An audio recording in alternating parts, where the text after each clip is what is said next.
Hello again, folks, in 114. Today we're going to be covering the solutions to test number 3. If you look in your, I think your emails where my announcements go to automatically, but definitely if you check announcements in the Canvas webpage, you should see a copy, a PDF of the test.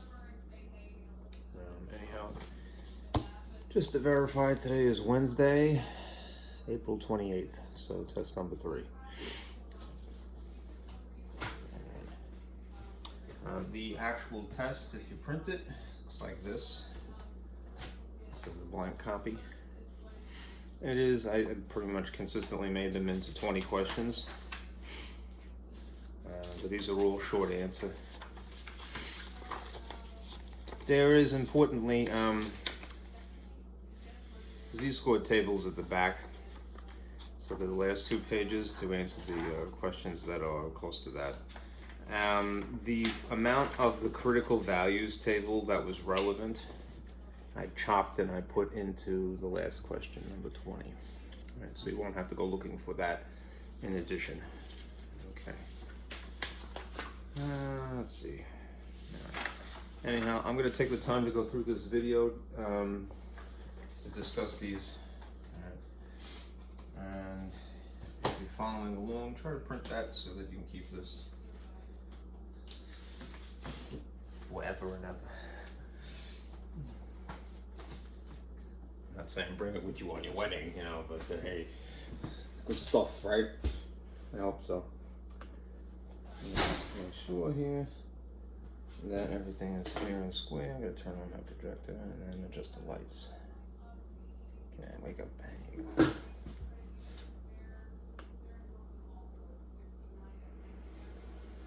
Okay, that is interesting.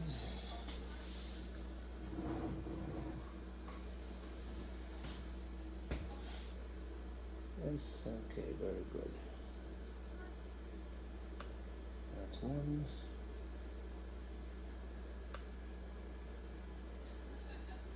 Sometimes I set these to automatically post at a certain time, so I want to just make sure that it actually materialized. That looks good. Okay. Alright, let me adjust the lights here and then we'll go through each of these questions.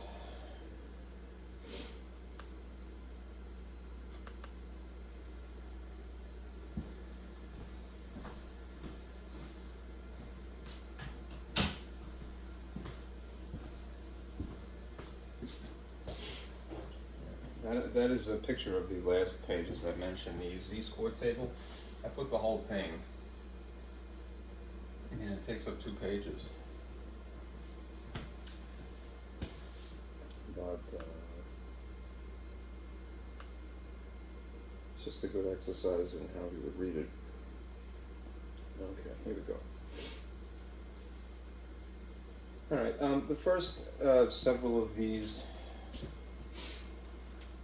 are technically multiple choice. I just didn't label them A, B, C, D. It's a question after a description of whether random sampling, systematic, cluster, or stratified is being used. Right, so you could just circle these and then go through them. Let's talk about this. Okay, it might be a little hard to see, so let me do that. All right, you just have to identify the sampling technique. All right, I'll just put encapsulate these in red. All right, every 12th person in a line buying tickets is asked their age, to surveying people's ages. What type of sampling is this? Is it random? Is it systematic? Is it cluster? Or is it stratified? All right. When they have this statement, every 12th person or every nth person, animal or what have you, or box or item, that is implying that this is systematic. Okay. Let's see, further down the pike here, right, a number of people are first classified according to age. Right, this is a little bit more deliberate. Right. First grouping people, grouped first,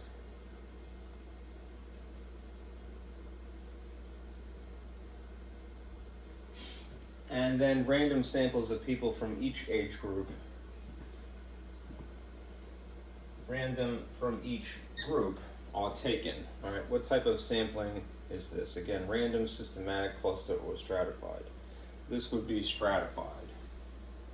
I'll come because they're grouped first, all right, and then it is random. All right. All right. Basically, when you see a few from each category.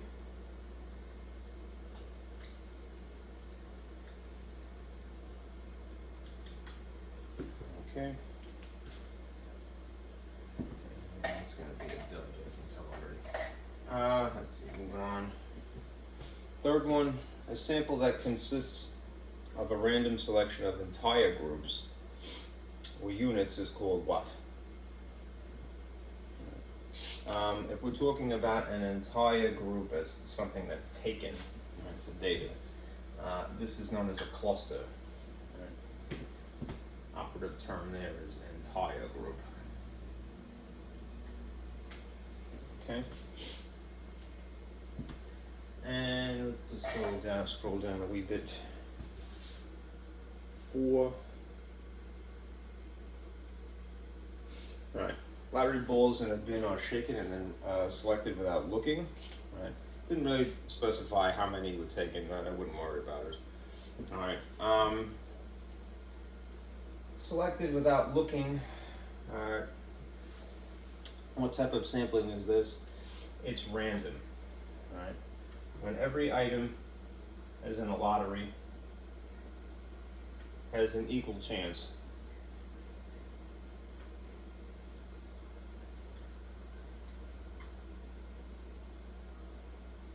of being selected. Right, it is truly random. Okay, so it should be systematic, stratified, cluster, and random in that order, 1 through 4.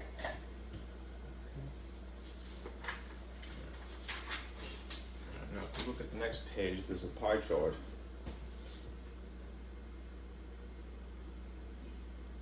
And there's a stupid I stole this question from one of those in my lab, but either they had it written this way or I changed it. I forget exactly, but I didn't do it on purpose at any rate.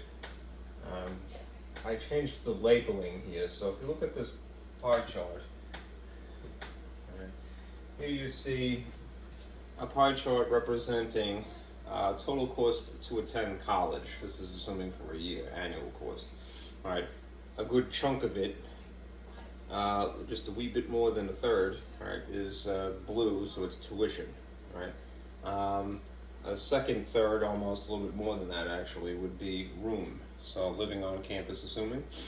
And then the tech fee would be the next, would be a little bit less than a quarter here.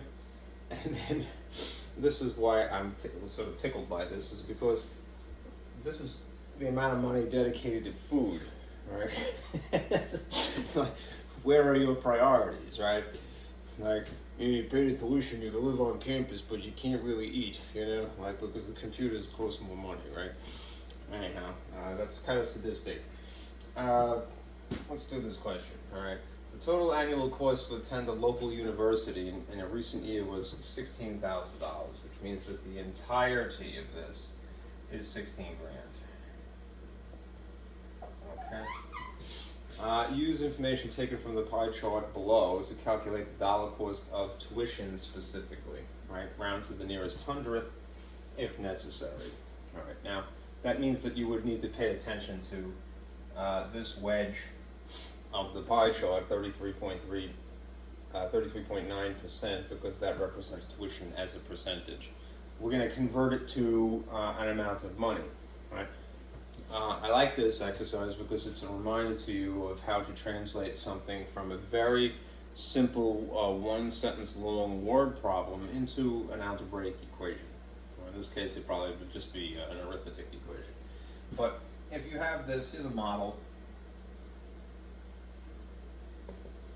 X%, or you can put P% if you like, of a whole, or total, is what?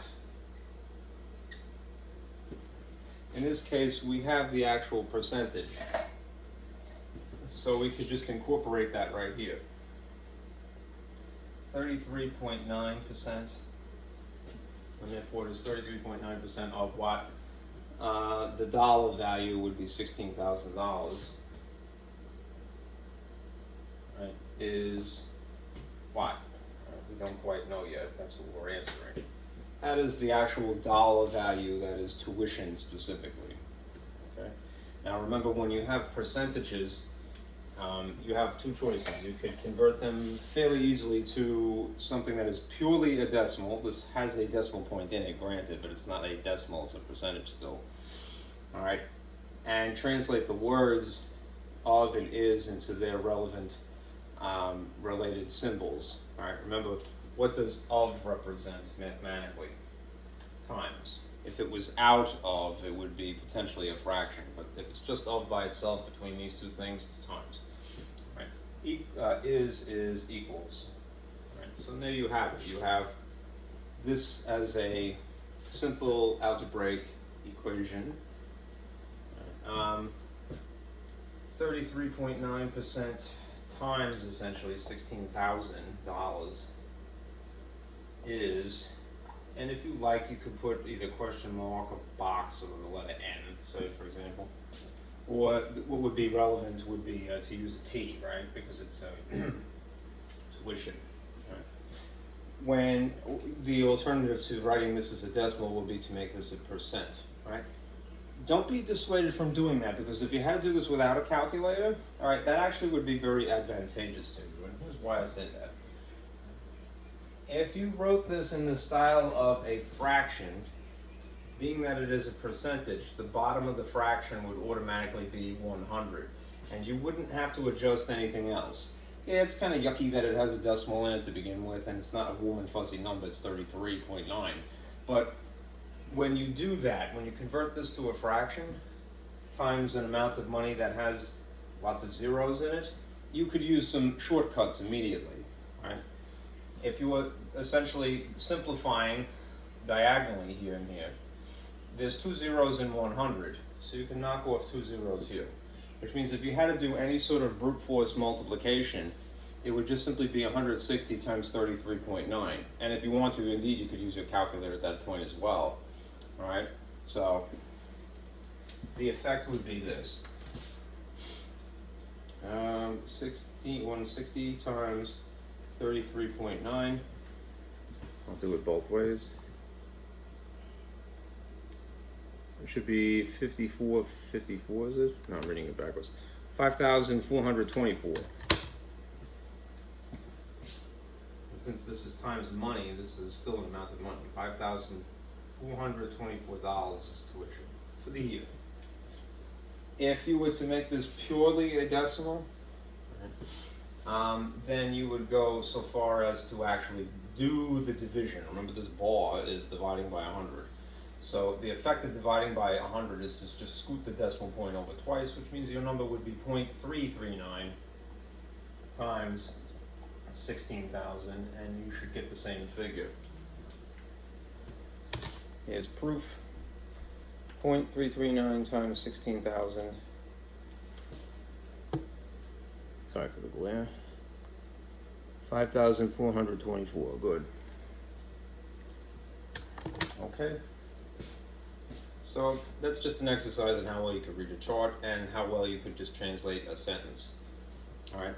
Keep this model. All right. It is very useful. All right. These are from percent equations, as they're referred to collectively. Sometimes you're looking for the whole itself, and the name for that would be to call this not a whole, which would be totally intuitive. It would be to call it a base. Right? Sometimes you're looking for what we were, which is the portion of it, and that is referred to as the part. All right? Or sometimes you're actually looking for the percent, which would be here. All right? As long as you have 2 out of 3, you could rearrange it to solve for the third or missing thing. Okay. All right. Do spend more money on food than you do on everything else. well, maybe not room, you know. That's minuscule percentage of 6.7% is rather terrible. Okay. All right, look at 6 here. I set this up so that you would just have to fill in the diagram appropriately. Statistics is like that, you know. A lot of it is an exercise, and how else would you prove that you know what you're doing except by actually going through the trouble?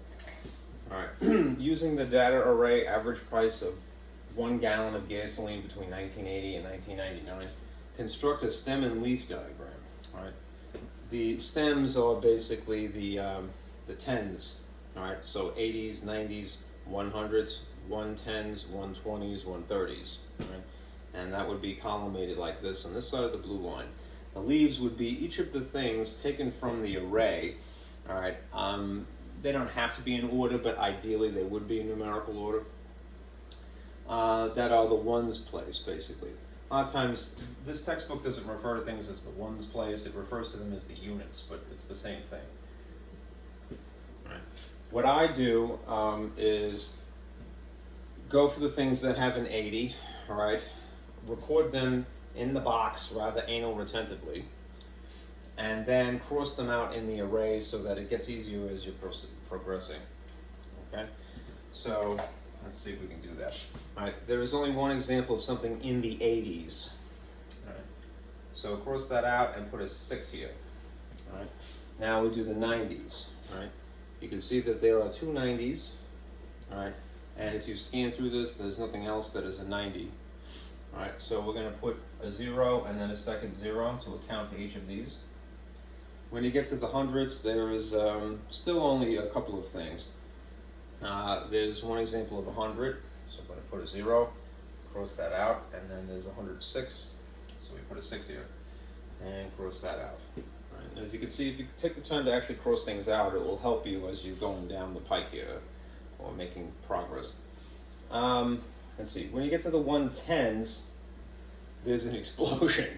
All right, so do be careful when you're doing this. All right, the lowest of these is not 110. All right, it is 101. Pardon me, 111, and there's 2 of them. So you're going to put a 1 and a 1, and then cross out those. Look for a 12, which would be the next logical number. All right, there is in fact 112.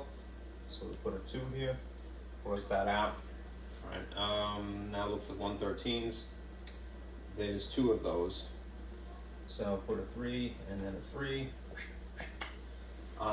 There is an example of a 114. So you put a 4 here.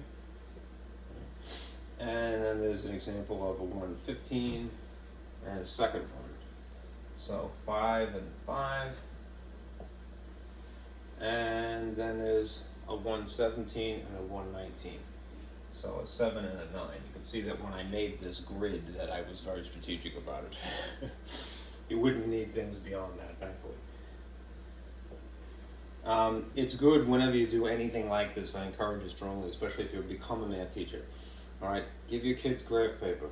All right, it's not just that they will sit there and doodle in the boxes with, you know, a gray pencil, which is kind of neat in its own way. You could get them to be constructive. It will give them sort of guidelines, literally. Right? Why does anyone make a mistake initially when they're learning math? Bad handwriting, I would attribute it to, largely. In the 120s category, the low one is 122. So you would record a 2 here. All right. And then there are 3 123s. All right, 1, 2, 3. So a 3, and a 3. All right. And let's see, is there anything else? There is one thing in the 130s, which is 131. Right. What's the benefit of a stem and leaf plot? It does 2 things. It allows you to see the individual data values.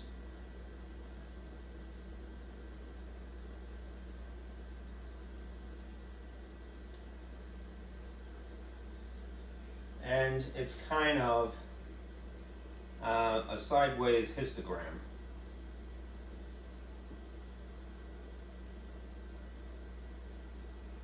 All right. So that allows you to see where most data is. Which category? Rather than describe them as classes, which they technically are, this would be the 80 to 89 class. This would be the 90 to 99 class. This would be the 100 to 109 class, and so forth. We're just grouping them according to tens here, 80, 90, 100, and so forth. All right. But if, again, you turn this sort of sideways, it looks very much like a histogram, right? Especially if you put it on graph paper, because it will allow it to have a consistent sort of increment, right? If you did it freehand, you kind of get the idea, but just be careful. You know, you could draw things kind of squat, you know, even unintentionally, or a little bit too stretched apart, right? The grid lines would allow it to be uniform, right? You could make a more accurate assessment of things. Anyhow, you could still, it preserves a view of the individual data values. This is still 112, this is still 114, and so forth. It's not disguised in any way. So, which stem has the most data? To answer this question, clearly the 110s.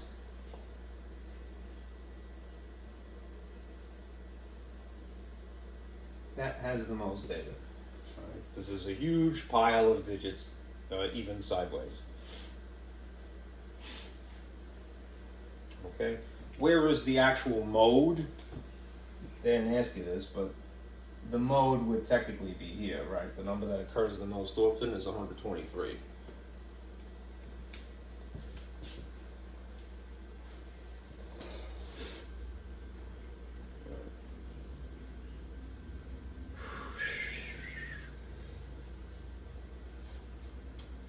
Moving on. Here's another exercise.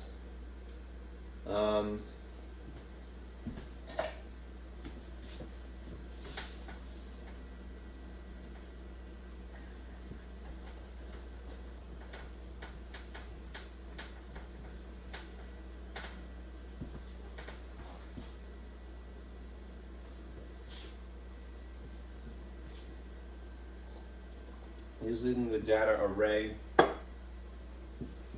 number of hours that 50 students spend on homework in an average week, construct a grouped frequency distribution table. Start with 1 and end with 18. Divide into 6 classes. Remember, 5 to 6 is usually the norm.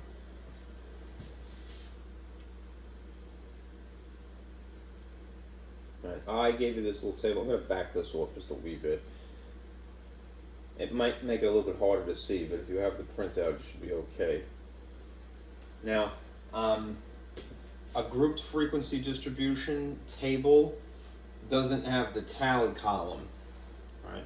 But I always include it myself because it makes it much easier to translate something from a count of how many of what type into a Hindu-Arabic numeral, all right?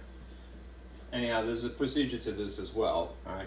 We have to start with the grouped categories here, all right? And we are instructed to break them up into 6 of these. So on the very far left here, I'm just going to label this as category 1, 2, 3, 4, 5, and 6, all right? And then I'm going to describe in here more or less the range of these.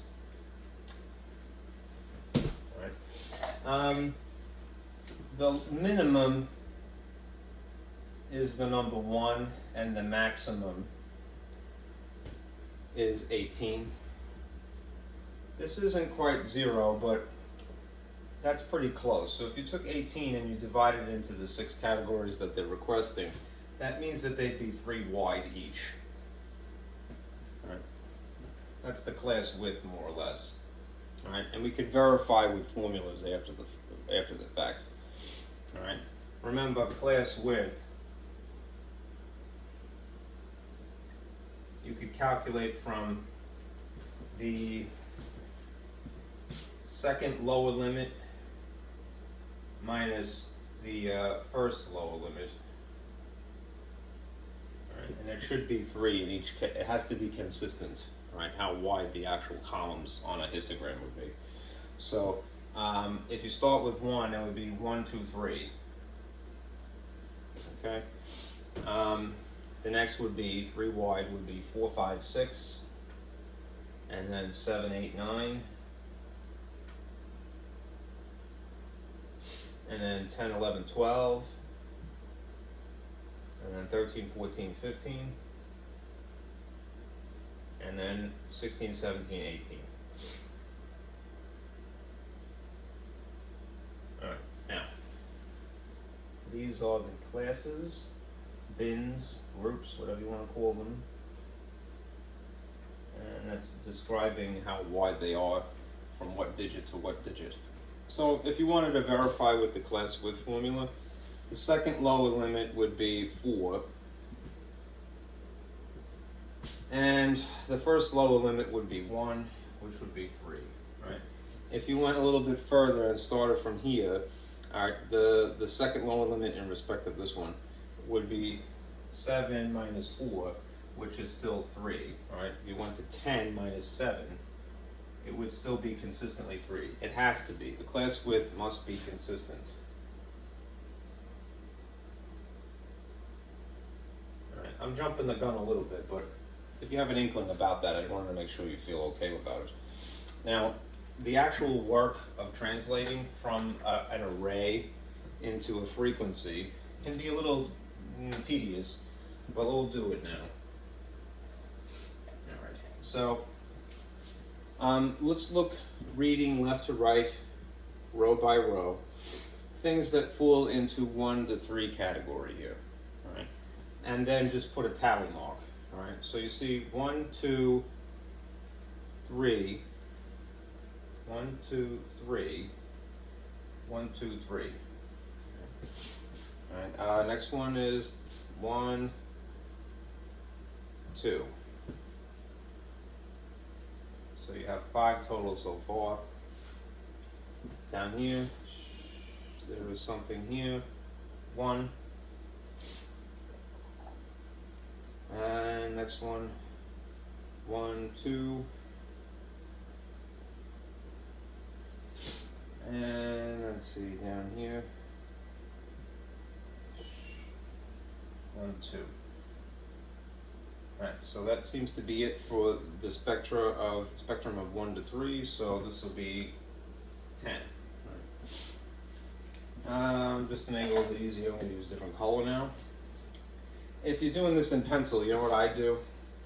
I flip my little cross out the other way. Alright, but I'm going to use blue as I can.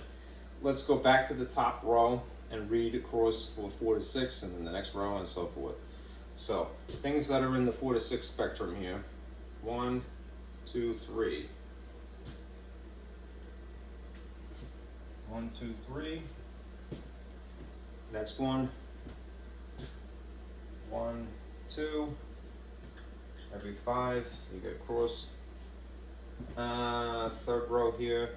1, 2, 3, 4, 5, 6. Yikes. Alright. 1, 2, 3, 4, 5, 6.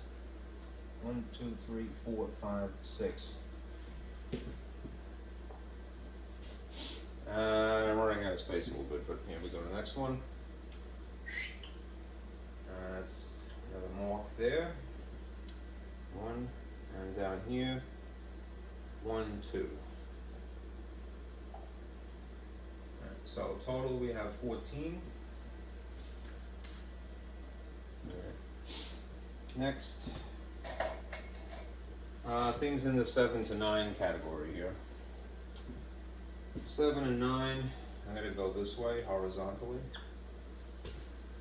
So 1, 2, 1, 1, 1, and then 1, 2, 1, 2, and then let's see, 1, 2, 3, 4, 1, 2, 3, 4, which means you have another 10 here. Reluctantly, I will use green. It seldom cooperates. Let's see. But from the 10 to 12 spectrum, you have, I'm going to do it vertically now, 112 here, nothing here, nothing here, but then 1, 2, 3, 4, 5 makes up for a lot, right? 1, 2, 3, 4, 5, and then down here, 1, nope, jumping the gun here, sorry. That's just 6 total. Now I'm out of colors, so I'm going to switch it up and use something else. Circles, I'll use circles. Alright, 13 to 15, there's a 13. So 1, 2, 3, 1, 2, 3. And that looks like there's one missing. Where is it? Here it is. I scribbled on it before. 5. So we have 5 circles here.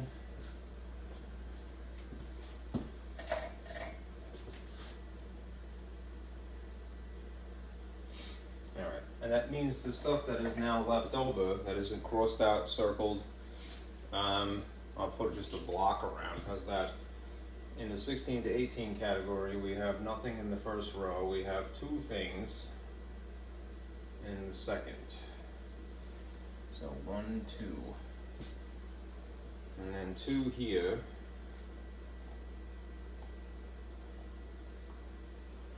One, 2.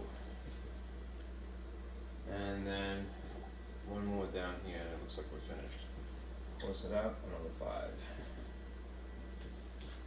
Okay. So again, the grouped frequency distributions are technically just the category group, and the frequency is an Arabic numeral. But I think the tally marks is something that, again, if you had to read this, and it's tedious as you can see, all right, it would be much better to have something to keep track as you go along. Okay. All right. Next. Alright, taking that information, it is on the next page, unfortunately. We can answer these questions.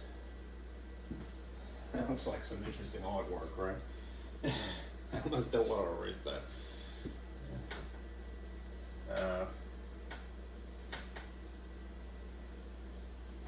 These are all going to be translated into an actual histogram, this information now.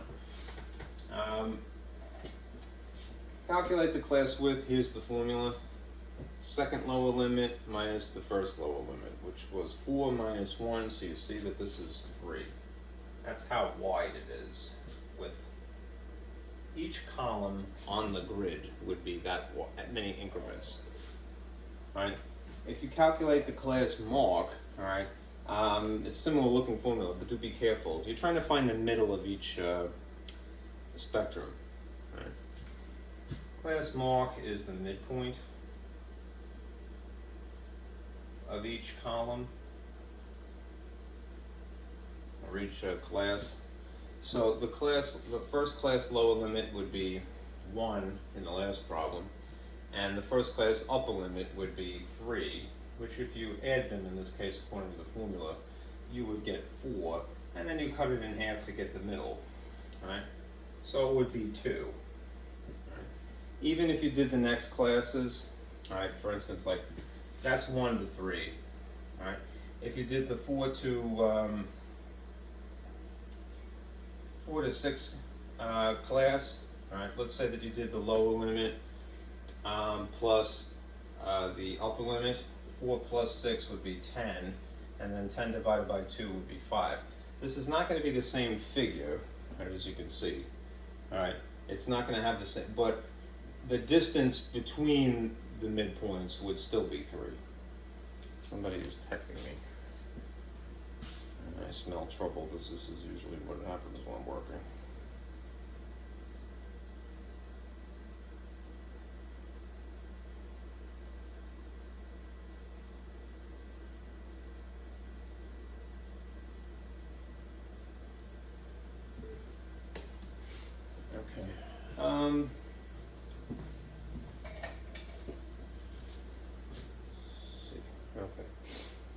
anyhow, the answer is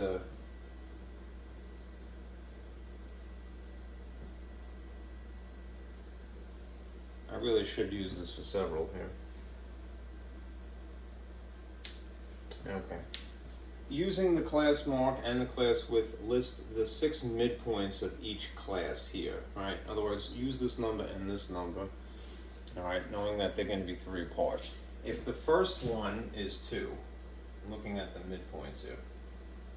All right. If the first one is 2 and we add the width, the next one would be 5, which we already calculated anyway. Circle that. Right. If you want to get the next one, again, that there has to be the consistency that the midpoints are the same distance apart, add 3 again. Right, you'll have 8. Then add 3 again, you'll have 11. And then add 3 again, you'll have 14. Add 3, and you'll have 17. So 2, 5, 8, 11, 14, 17 are the 6 midpoints known as the class marks. Right, now down here is an actual graph.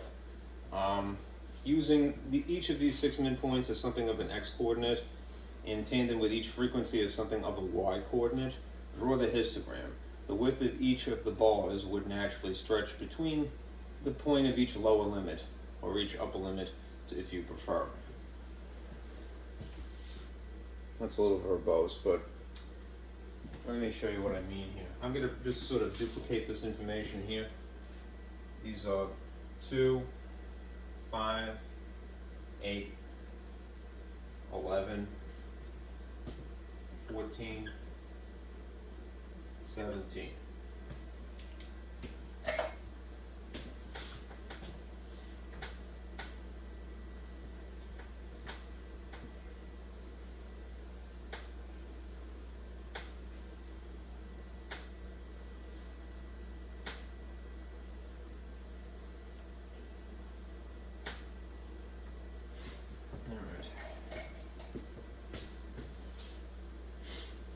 Down here, if you're making a histogram, and that's what this is, right?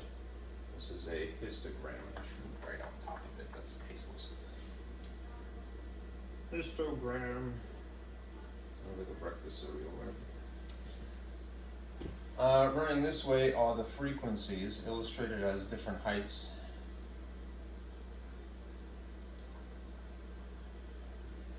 And these are the classes.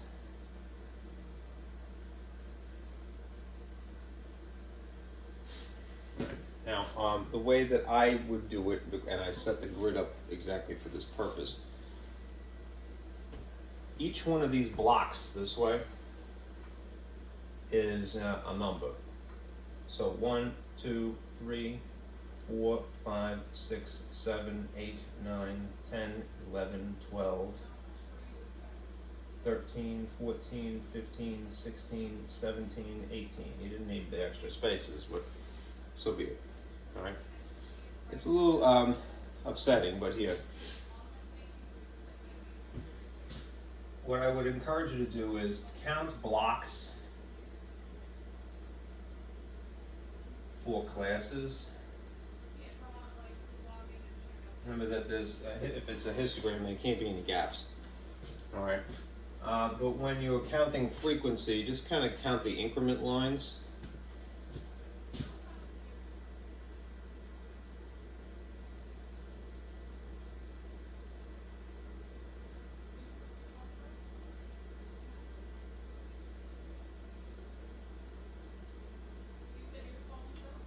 Frequency. Okay. Now, what I was alluding to here is if you want to use these midpoints, the class marks, as something of an x-coordinate, then it would be 2, 5, 8, 11, 14, 17. You don't have to do this, but it might help validate a suspicion you have, which is the only reason why I'm mentioning it. Right? And if you want to use frequency as something of a y-coordinate, the frequencies from before, remember, were in the 1 to 3 category, it was 10. All right? In the 4 to 6 category, it was 14. Right? And from the 7 to 9 category, it was another 10.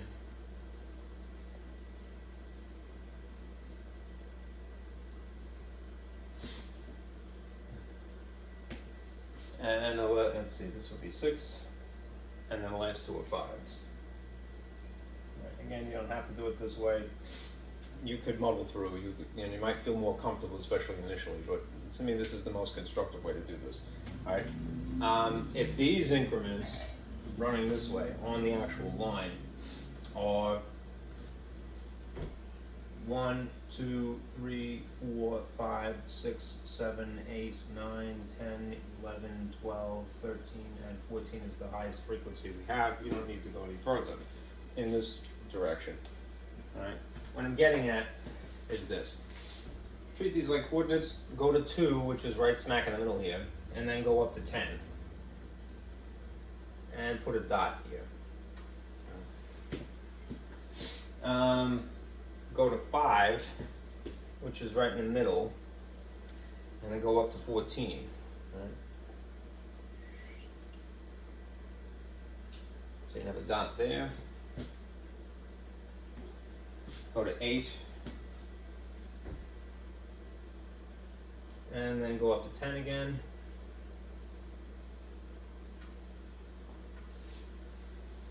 Uh, 11, go to 6, this is 6, and then go to 14, and go to 5, which is one number lower here.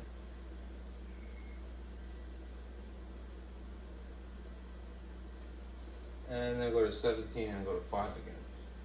17, 5. All right. Now, those are basically the maxima of each of the histogram bars. All right. What you can do is now, just since those are the middles of each of these, all right, remember that the class width is just 3. So you could draw sort of a horizontal line through there. All right. That's just 3 wide. Same here. And then there, and then there. My shadow is kind of making it hard for me to see. There and there, all right? And now just use the table itself, the grid lines here to make actual bars. From there on down.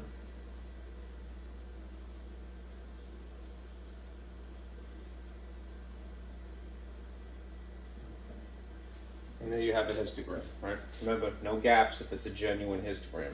If it's just a bar chart, there might be categories that are not classes, right? And if you want to, here's another way, especially if you're doing this in pencil, sort of shade these in one direction, like that. And then to distinguish the next one, just go the other way, like that. And then alternate. So it makes it more obvious that these are distinct, even if they are adjacent. Okay? All right.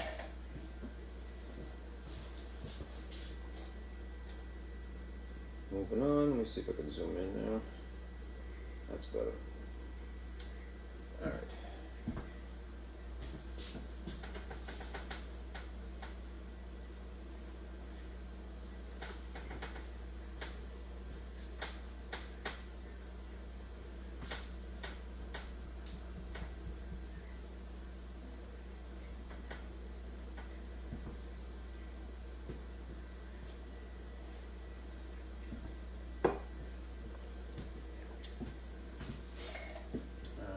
Using the data array, that's this, calculate the mean, median, mode, and mid-range.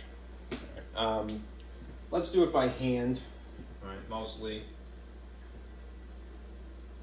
In this case, because it's not that much stuff. The mean can be calculated from the sum of data values divided by the number of data values. The median, you would have to put these in order. which is synonymous with ranking first, and then we're going to look for the middle. The mode is the number that occurs most, and the mid-range is a formula that is a sort of a cheap average. Let's see. The high plus the low divided by 2. A good habit is to take whatever you have and immediately put it in order. All right. So I'm just going to kind of write these numbers in order immediately above the array, right, and then cross them out. So here you have 1, and then there's a second 1, so I'll put that here. The next lowest number looks like it would be 6. Cross that out. And then the next lowest would be 8. Let's see, 12, and then 13, and then 14, and then 22, and then 25, and 34.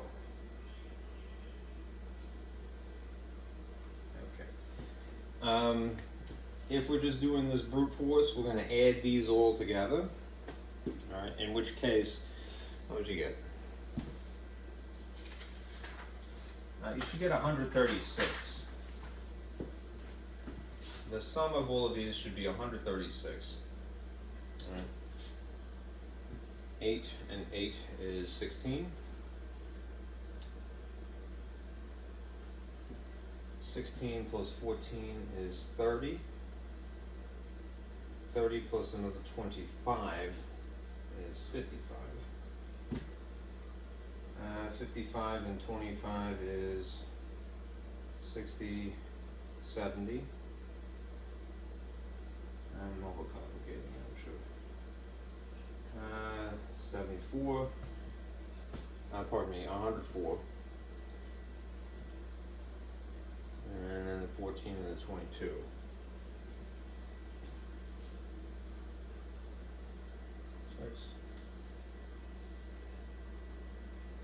I miscounted somewhere, I'm sure. Yeah, do it just a little bit. That's 8. That's 16.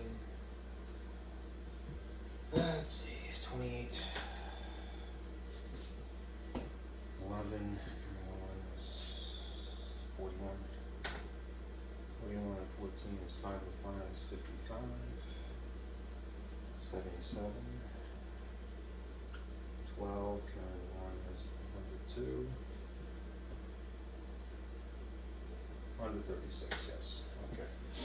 Alright, so how many are there though? Alright, 1, 2, 3, 4, 5, 6, 7, 8, 9, 10. You have 136 divided by 10. Right. What happens when you divide by powers of 10? The effect is that if there was an obvious decimal, in this case there isn't, you would just scoot it over one space. Which means what? It means that this is really 13.6 is the mean. Okay? All right. Now, being that there are exactly 10 of these, there's going to be 2 numbers that land in the middle rather than in the situation of having an odd amount of data. So let's look at number 5 and then look at number 6. 1, 2, 3, 4, 5, and that would be 6. In order would be 12 and 13 that we have to look at. If you added 12 and 13, you'd have 25, right? If you divided by 2, you basically took the average of these middle 2 things. Exactly halfway between 12 and 13 would be what? 12.5. That's the median. Even though it doesn't show up in the array, when you have an even amount of data, that would be right in the middle of them. So 12.5. The number that occurs the most often in this case is 1. Right? And then if you would take the mid-range, it's 34 plus 1, which is 35 divided by 2. Right? If it was 34 instead of 35, it would be exactly 17. So if it's 35, it would be halfway into the next decimal here. So 17.5 is what you could expect. Okay. 13.6 for the mean, 12.5 for the median, 1 for the mode, and 17.5 for the mid-range. Remember that when it comes to the mode, there are some instances when you don't have a mode. All right. That either means that there isn't anything recurring more than once in some sort of obvious max, greater than everything else. It isn't repeating more than everything else. Or if there is several things that are repeating more than twice, that is 3 times or higher in the same amount that are all recurring 3 times or higher, then you would say that there's no mode anyway. All right. Now, this word problem here is kind of fun actually. And it's practical.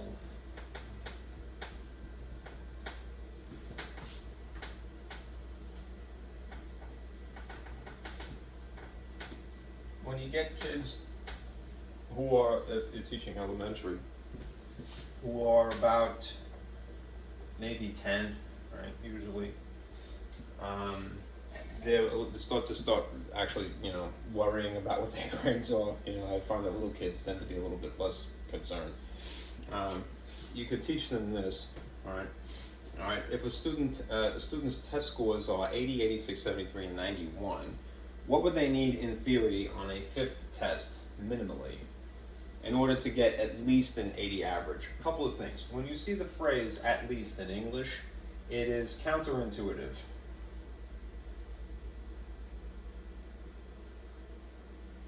When you think least, what do you think? You think of something oriented that way, right? Right? But if it says "at least," it actually is implying that or equals. So don't use less than symbol, even though it would seem to indicate that. All right? One thing I've been trying to sort of impress upon you, when you're translating word problems, you tend to look for the word "is," right? Because the "is" would be the equal sign, and it separates out the right side of an equation from the left side. Now, technically, we have an inequality rather than a regular equation, but it behaves in a similar way. If this was basically the dividing line right here with this phrases, "at least," the number 80 is right on the other side, an average of 80, right? Then we're gonna borrow. Right? We have a formula, right, for an average that is a mean average that we can borrow here. You don't have to use the Greek symbols, right? It's the concept that really is what matters, right? The sum of all tests divided by the number of tests, essentially. All right. Now, we're talking about a hypothetical situation where there's a 5th test. So the number that we would in theory be dividing by here is 5. Okay, on this side of the inequality symbol. What would the sum be comprised of? All right. I'm going to erase a little bit.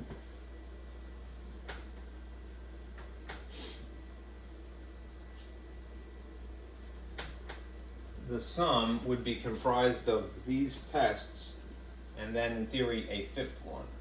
So I'm going to write them, and if it's a sum, it's a bunch of things added, right? So it would be 80 plus 86 plus 73 plus 90 plus 5th test, right? So choose a letter that represents the 5th test. Let's just call this X, because I don't like X's, all right?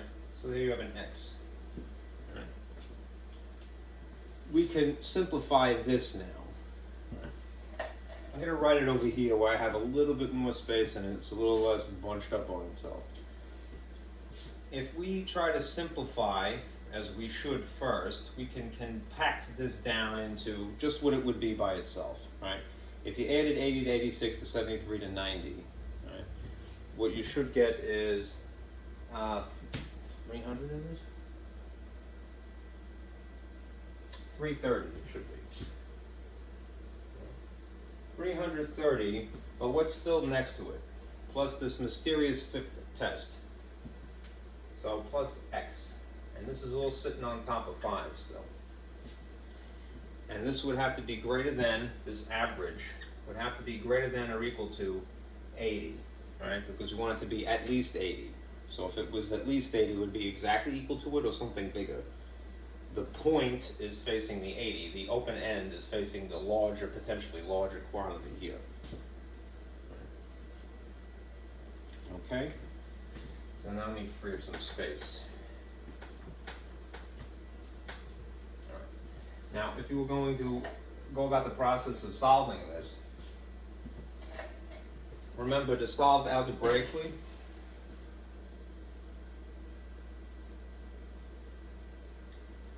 we're going to employ opposite operations to move stuff around.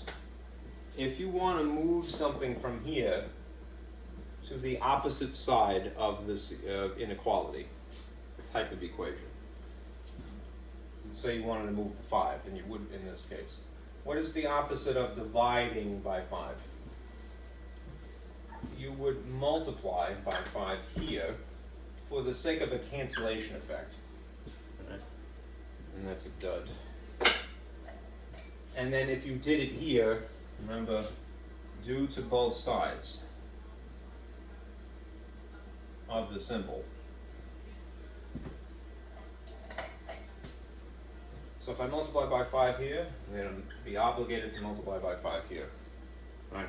What does that leave me with? It leaves me with, after this cancellation effect of the 5s, it leaves me with 330 plus this mysterious fifth test, x, whatever you want to call it, is greater than or equal to the product of these things. They're actual regular numbers, right? So I really can genuinely do the multiplication. What is 80 times 5? 400. Okay. Now, if you're going to solve this algebraically, draw a little table like this. Kind of keep it consistent. Well, that's the dividing line between sides, if you will, left side, right side. Right? And we're going to go through this practice again. We've done the multiplication, we've moved by dividing, and now we're going to move this 330 over there as well. All right? Which means that since it's a positive, we're going to subtract to justify moving it. Right? If this is a positive 330, and it would have to be because we're talking about somebody's tests here, right? Minus 330, again, for the sake of a cancellation effect. And if you did it here, you can get away with this as long as you're consistent. Do it over here, 330. This symbol is still there. The thing that we're looking for is still x, and the difference would be the actual fifth test. What's 400 minus 330? 70. A person would, on a fifth test, need exactly equal to a 70 or better, right, to get at least an 80 average. Okay.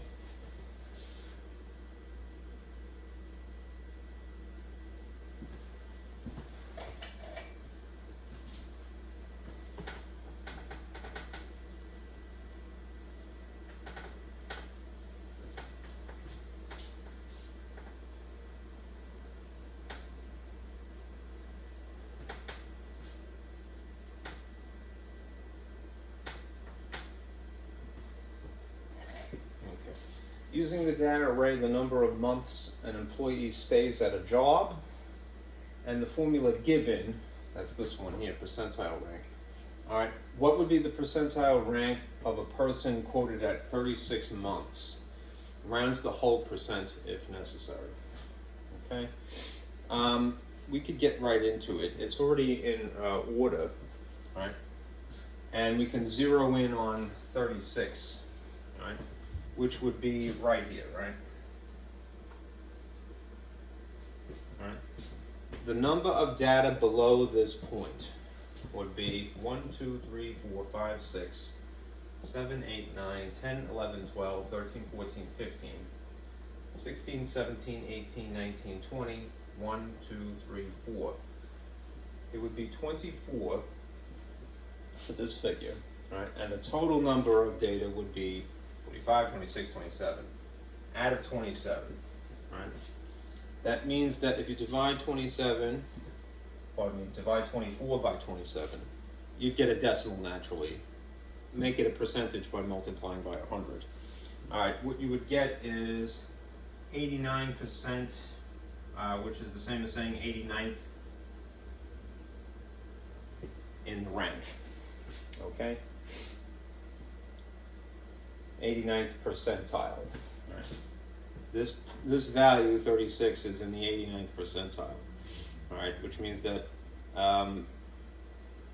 it's above 89% basically of the data, almost, okay?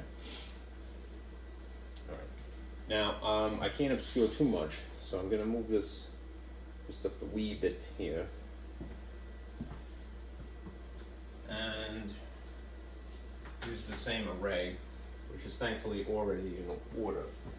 What you're asked to do is now to figure out what the quartiles are. All right, quartile 1, 3, and 2. This one, quartile 2, will always be the genuine median, all right, which would be right smack in the middle.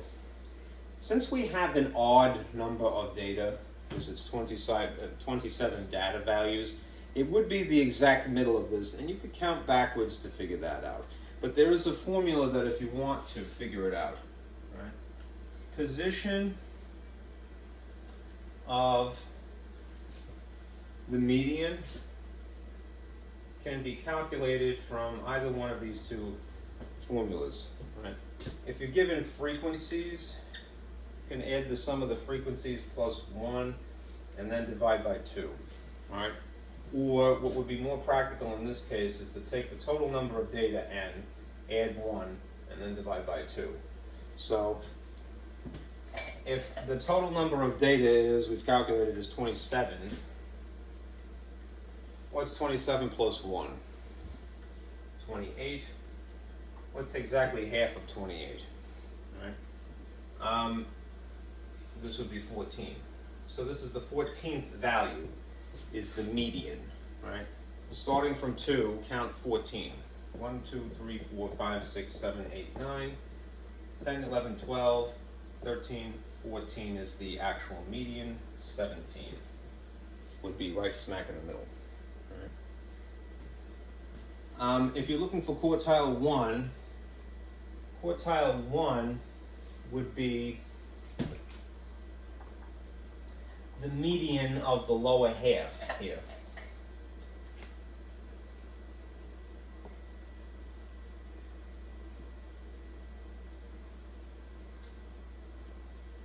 So again, because it is a limited number of data points, you could just finagle looking for the exact middle, right? How many data values are in here now, right? 1, 2, 3, 4, 5, 6, 7, 8, 9, 10, 11, 12, 13. So it's an odd number. It should be landing right on exactly a number, not some decimal in between. But if I borrow this, right, it will tell me where to go to. Like as in the last case, it told me to go to the 14th. All right, we'll try it again, right? So if instead of 27, I have 13 data values, 13 plus 1 is 14. 14 divided by 2 is the 7th. Right? So go back to 2 here and count to the 7th one. 1, 2, 3, 4, 5, 6, 7.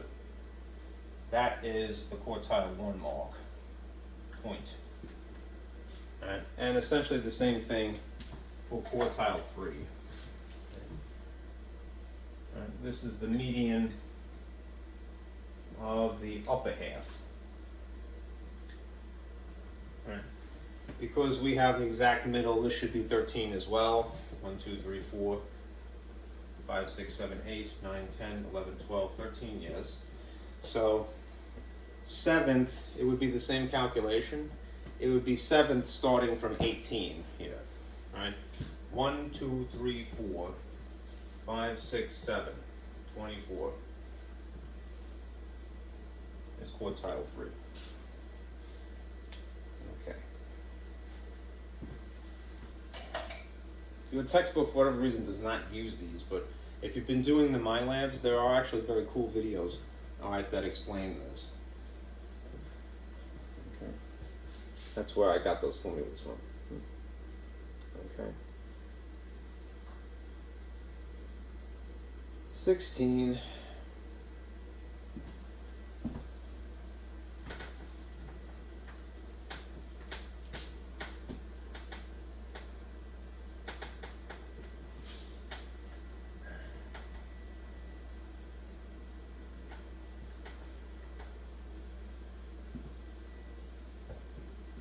Okay. Using the following distribution, 3, 4, 7, 12, and 14, calculate the range, the mean, and the standard deviation. Now, the range is really easy to calculate, of course.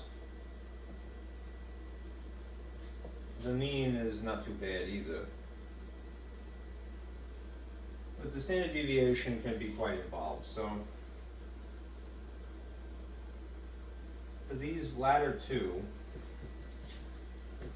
you might as well go ahead and use your calculator for these. Right? There's really not that many data points, but when you get to standard deviation, it can be quite tedious. The range is simply the high number minus the low number, no division even. Right? So if you take the high number, it's obviously 14, and if you subtract 3, all right, you get 11 as a range. Right? That's the entire width from the lowest to the highest. All right, the entire spread. If you calculate the mean,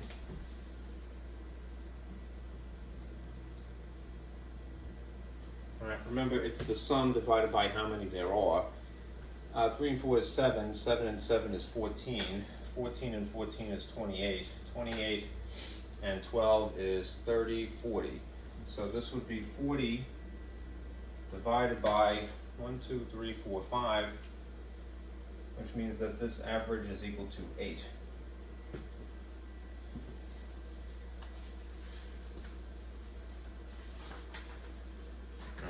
Now, as for the standard deviation, what I would do is, again, go through the process of implementing this into your calculator,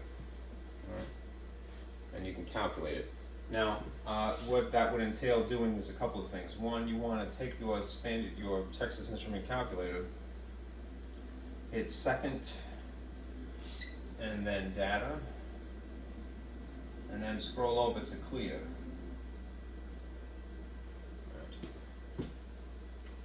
Then do that again, and choose, in this case, one variable statistics.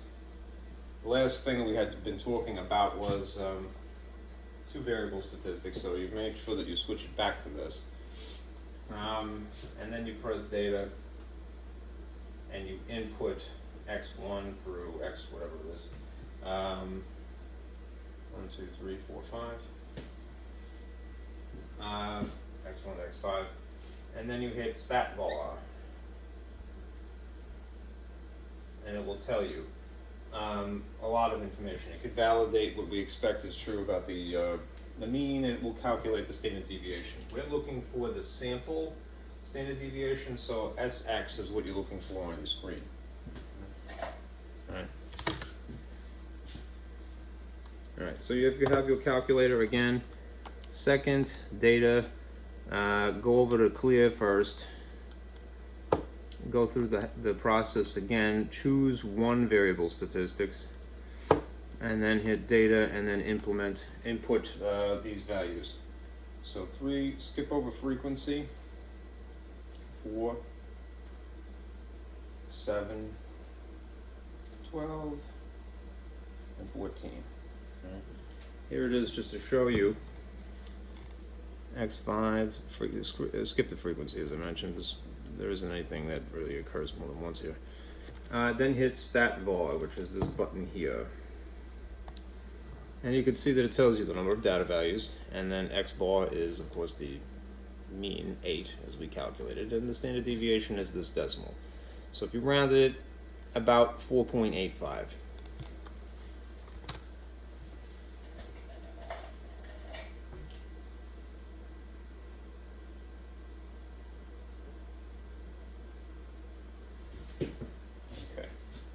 Remember, standard deviation is basically something like an average. It's an average distance to and from the mean, all right, across all of these, you know. There we go. Now, if you look down here, this is more of a qualitative aspect here. I swiped this from your textbook because I thought it was neat. Also informative. Right. When you have skewed data, you have the sort of distribution lump that we have grown familiar with, but rather than the normal situation, right, in which case the mean, median, and mode are all the same and all appear at the center, and it would be symmetrical. When you have a curve like this that's skewed to the right, which means the tail, that's this, is on the right side. Or a situation where it's skewed to the left, in which case again you have a tail, that's this, is on the left side of the lump. Right? These three figures are going to be stretched apart, right? And they'll be in a different order. Right? Remember, the median is the true middle, right? So this line here, that's the median, right, in both cases. Right, which is why when you have a situation like this or this, that's probably, out of the four choices that you have for an average, that's probably the most reliable one, right, the median. What causes something to be stretched, right, sort of throwing it out of symmetry here, is that you have an unusually high or low data value compared to the majority. All right, it could be an outlier, but there is a formula for certifying that, and you're not really responsible for that. Now, as for these other parts here, right, when you have tail to the right here, that is skewed to the right, the mode is the tippy top of the lump here, as it would make sense in a frequency distribution, right? It would be on the far left, all right? And in this instance, the mode would be on the far right. Notice where the top of the lump is, right? These are still frequency distributions, right? All right? Or at least related, right? The mean is being pulled pulled away from these other averages, right? Because of the high point in this case. So this would be your mean, all right? And if there's an unusually low value here, all right, then your mean would be pulled backward, all right? So this would be the order from left to right: mode, median, mean, if you have a skewed right situation, all right? And it would be mean, median, mode if you are in a skewed left situation. All right, rather than all aligned nicely, which would be the normal distribution.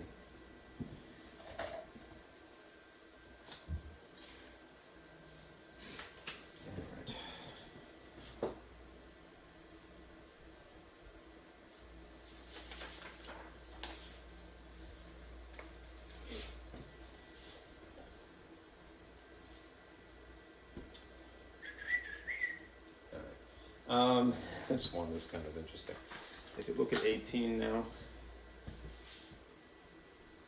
Okay. I think I may have changed the name. This is something I likely swiped from your My Labs as well. I forget now.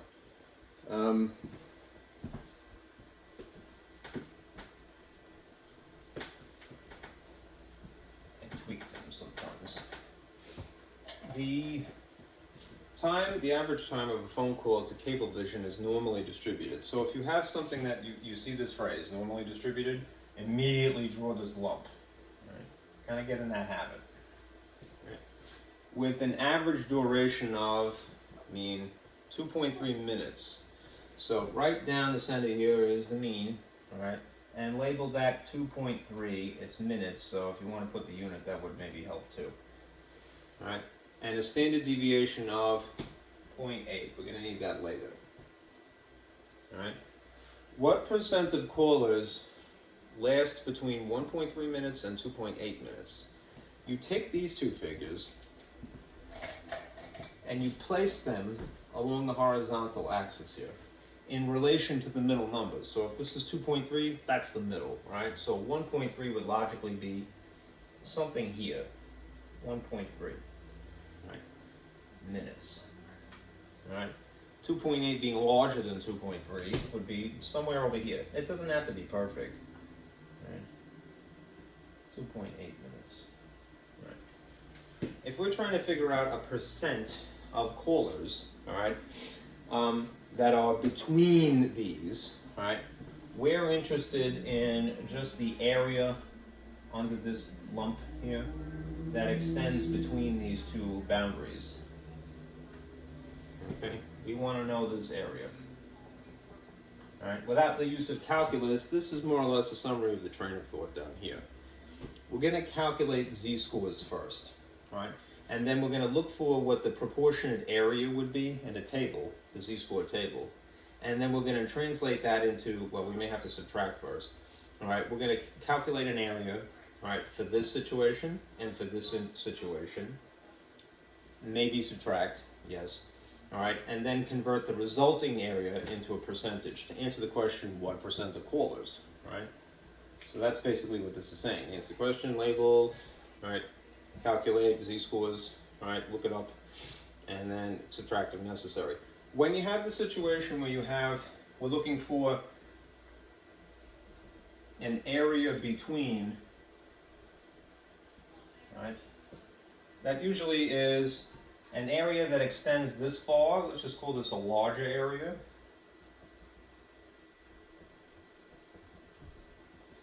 Subtracted by an area that extends only this far, which is a small area. Right.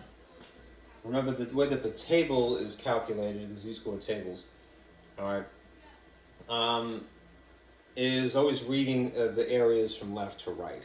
Right, so since it's rigged that way, we just have to subtract to get the area between this cross-hashed area.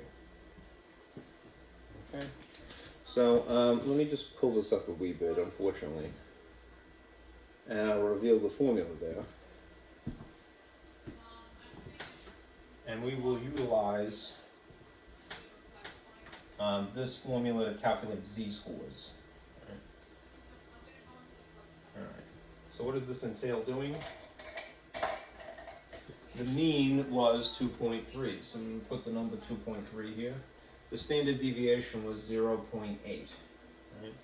So we're going to figure out what the difference is from 1.3 and from 2.8, all right? And do this calculation twice. So if we did the area that is up to here strictly, all right? We would use the 1.3 figure and subtract. Right. That means that if you subtract 1.3 minus 2.3, you get exactly 1 as a magnitude, but it's going to be negative.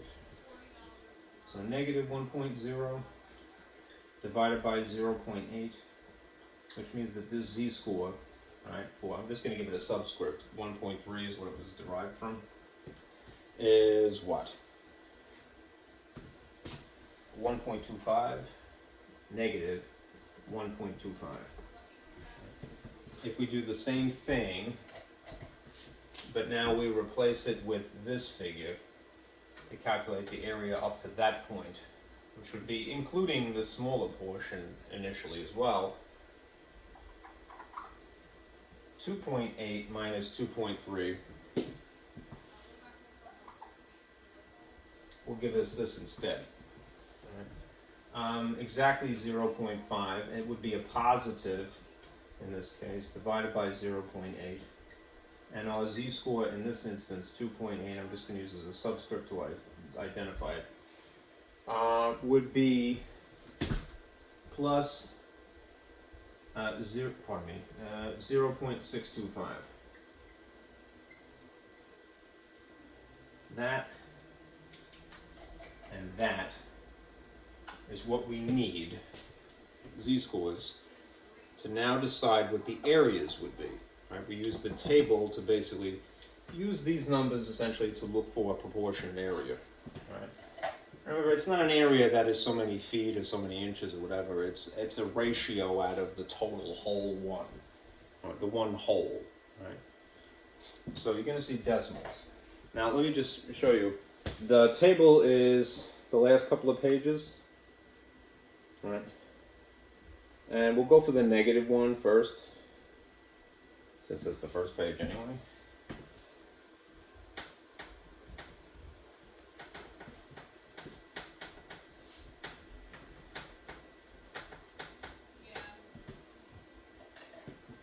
And we'll go down to -1, which is here, -1.1.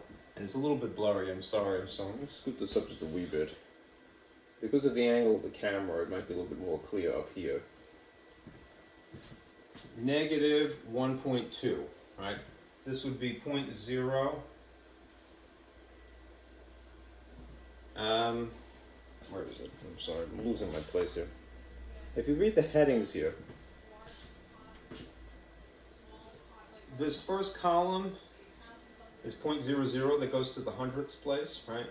Then it would be 0.01, 0.03, 0.04, and so forth, right? So this is 0.0. I'll put it up here because I'm going to have to move it.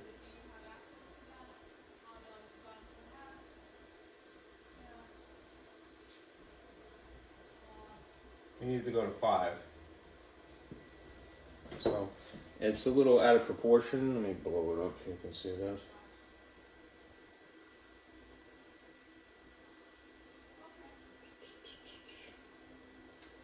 Here is the 1.2 column, -1.2. This would be if it was 1.20, which it's not, it's 5. So 0, 1, 2, 3, 4, 5 is this one, right? 0.1056, right? The area for this is 0.1056, right? That's out of a maximum of 1 whole, so it's just a chunk basically of 1, right? A fraction, if you will, of 1. 0.156 out of the total, okay? Which makes sense, right? Because if this is the lump, and 1.3 is here, it's only just this first portion of it, right? That's the smaller area. Okay? Now, if we're going to go for the larger one, we're going to get in a little bit of trouble because of the nature of the numbers involved here, but there's ways around that. So, let's look for positive 0.625. Notice that this goes to the thousandths place, which is why we're going to get in trouble. The precision of this table is not to that place. Let's look at 0.6, which is right here. Let me show you what I mean. This first column here is 0.60, 0.61, 0.62, 0.63, 0.64, 0.65, and this would technically be 0.66. Let's see. Right, and 7 and 8 and so forth. And you actually don't need to go that far, so let me stop here. All right. We have a figure that goes to the thousandths place, right? It's 3 decimal places. Okay? This is probably overkill, but I stole this, like I mentioned, from my lab, so it bothered me, that really didn't tell you. So this would be technically 0 right here for the third digit. And this, the 0.63 column would also be 0.63, right? 0. So, it's as if you were reading in proportionately 620 and 630, all right? But we have a number that we're looking for that is exactly in between these, right? So what we need to do is to consider the areas that are here and here, all right?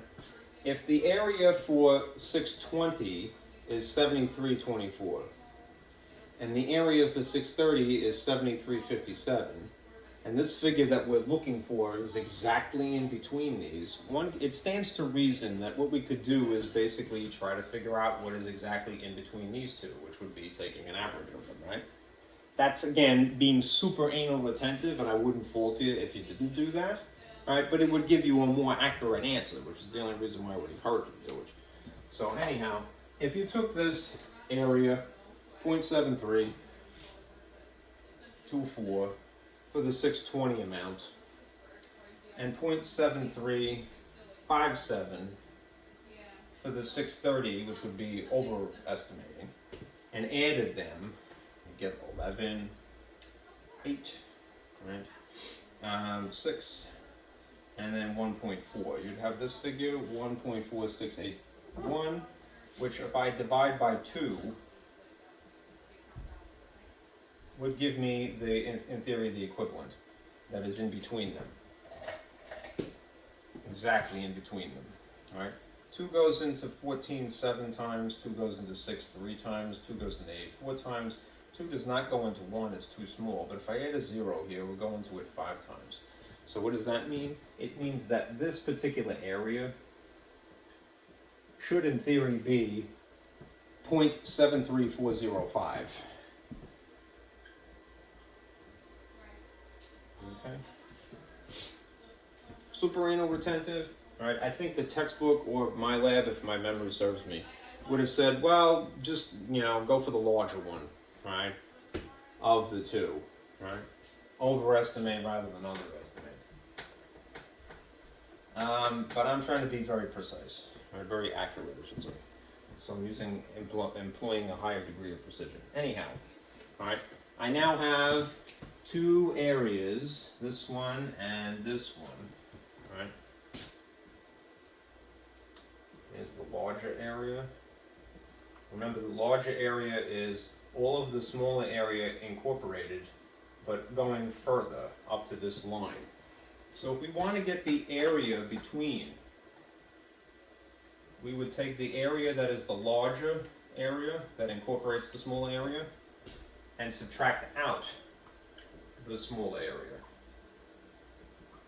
Right? That means use this figure, 0.73405, and subtract out this figure, 0.1056, right? And you would get what? Right?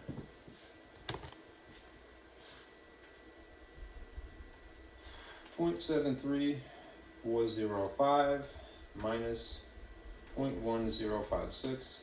You would get this 0.62845. Right? And now remember, whereas this is it's kind of like several steps backwards, right? What are we doing it for? Right? We're doing this to answer the question. Let me just shrink that. Percentage of callers. Right? What percent of callers? Well, we have a decimal number, right, that is derived from these areas. So if we take it a little bit further, you can convert this to a percentage, right, by multiplying by 100. The effect being that you move the decimal place twice. We were not told to round to any particular place, right? So let's round it to a whole percentage, right? It would be about 63% of calls, right, last between 1.3 and 2.8 minutes, right? Which makes sense because in theory it's this huge chunk that is in the middle here, where the lump is, the real obvious lump. Okay, last question here. No, not quite. This is more of a theoretical question. I should say the theory of the subject.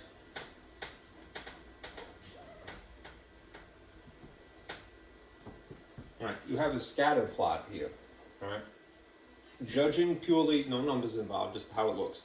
The scatter plot below, would you say that the bivariant data, which is the 2-part XY data, has a positive correlation, a negative correlation, or no correlation? All right. Positive would generally be pointing up like this. Right.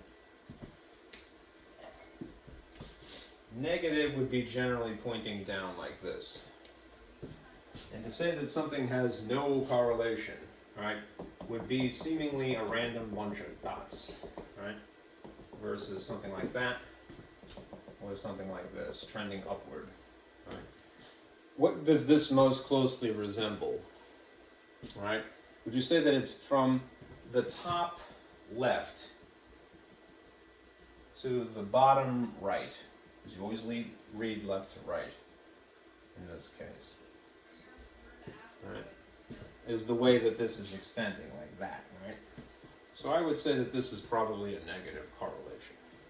It doesn't mean bad. I know a lot of times, especially English speakers, right? We go, oh, negative is bad. No, it just implies a certain direction, right? What it really is saying is that as x increases this way, all right, y decreases this way. So as you're going towards the right, you're going down like an escalator. Okay. If we were talking about a positive correlation, both would be increasing. This is both increasing. This is one of each. All right, and it's the x that's increasing. As we read graphs from left to right. All right. If you just have a bunch of random dots on a piece of paper, there's no correlation, one would say. All right. There was a handout that summarizes this more intricately. Other examples that would say, well, this is a very strictly, very, very strongest correlation, but this is in general a negative correlation because of its direction. Okay. And here's the last one. All right. It is speculated. Let me get the gobbledygook out of the way.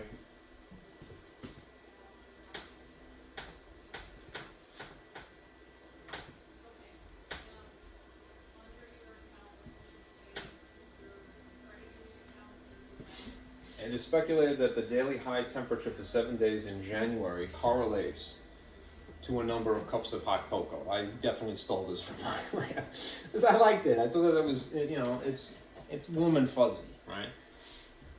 No pun intended, this is hot cocoa, right? But the assumption here is that there's a relationship. The hypothesis, if you will,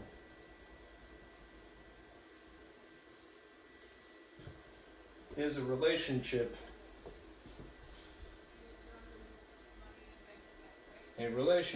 between temperature and cocoa, you know, number of cups of cocoa.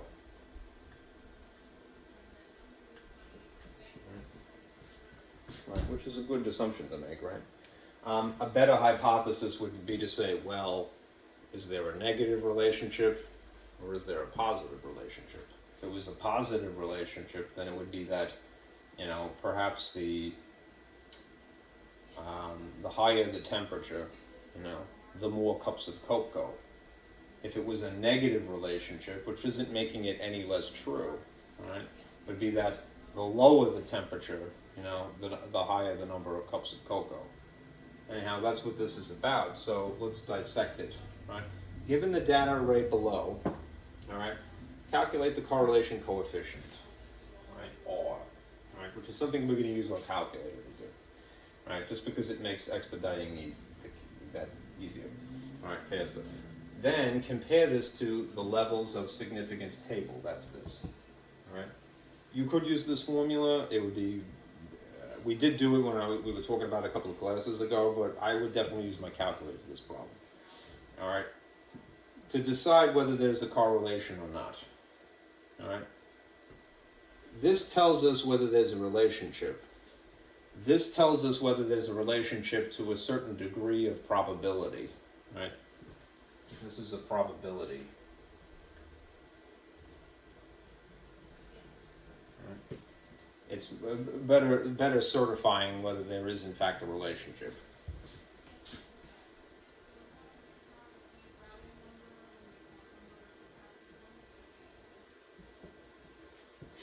Alright, so what we're going to do is, right, I'll do a couple of things. Remember, independent variable, dependent variable, that means that this is the x-axis, this is the y-axis, right? Like that, x, y, right? Without actually graphing it, all right, I'm going to take these values and then put them in our calculator, right, which means we do have to do a couple of things to rig the calculator first. All right, remember we want to clear data firstly, then we want to switch to two variable statistics, and then we want to basically input x's and y's. All right. The temperature scale would be the independent variable, so that have to be our x. All right. The dependent would be the number of cups of cocoa, which would be our y value. All right. So, a couple of things, some inventory here. Sorry for the glare again. Second data, scroll over to clear, erase everything. Second data, scroll over to two variable statistics, hit enter. Now we're going to painstakingly enter x values and y values, as you can see. Okay. So be careful about this, because it's, you know, great to have a calculator, but use it appropriately. So 43 and 37, 40 and 46 go together in tandem. 21 and 59 is the third point. 29 and 50, 30 and 56. It's a lot of cocoa, right? 37 and 49. And the seventh day is the seventh point, so it's 15 and 63. I'm just going to scroll back through this to make sure that this is correct. All right, there's our values here. All right. 63 goes with 15, 49 and 37, right? 56 and 30, 50 and 29. Let's see, 59 and 21, it looks like. I'm reading it backwards, forgive me. 46 and 40, and 37 and 43. Right.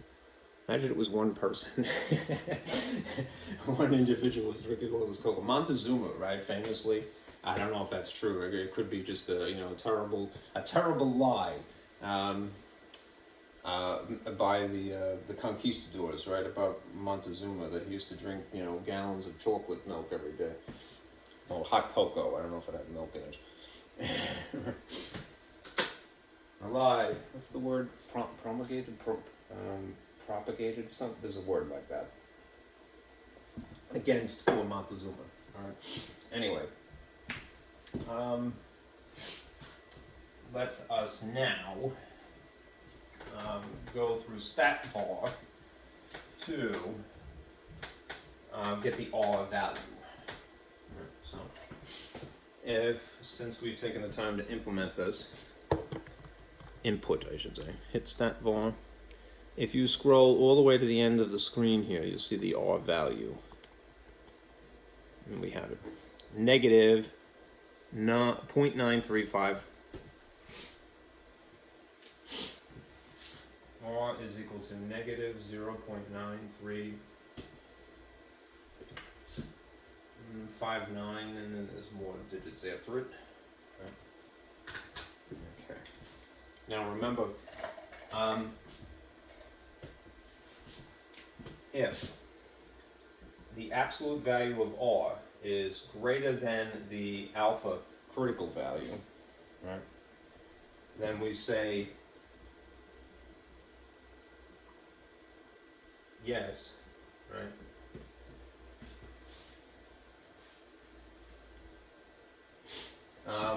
There is a relationship.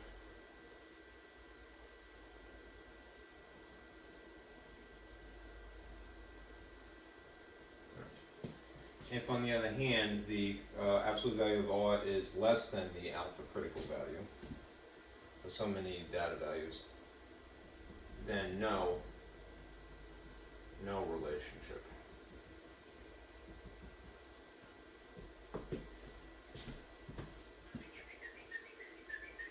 I put this much of the table that was necessary to decide this.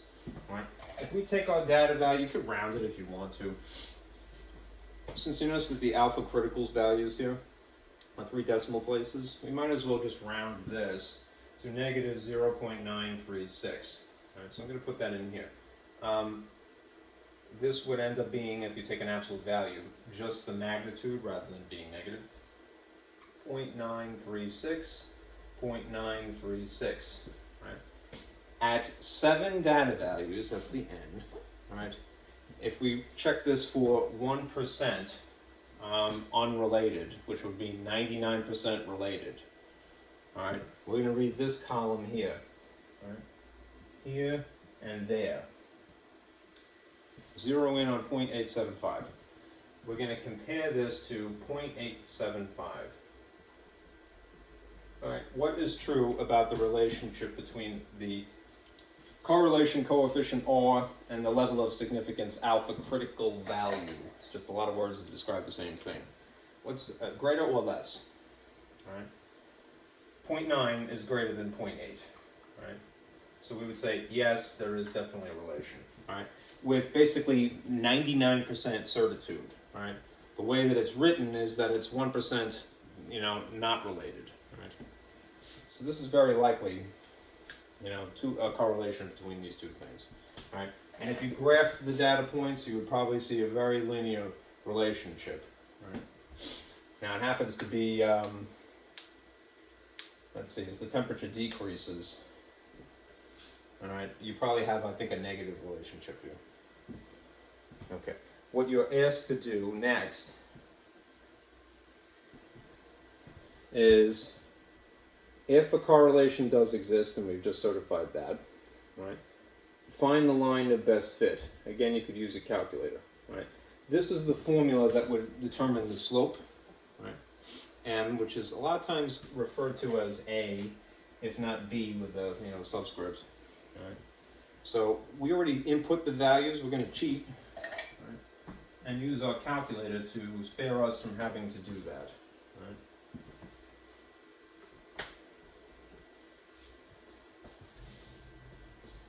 Right. So here's our calculator again. Right. And you see there's an A value, I'm sorry, that's blurry, and a B value. If we just scroll over to here, that's the y-intercept. It just happens to be a very large number because we're talking about Fahrenheit temperature scale. And this is the slope. Right. Notice it's negative. Right. Not quite one whole. Right.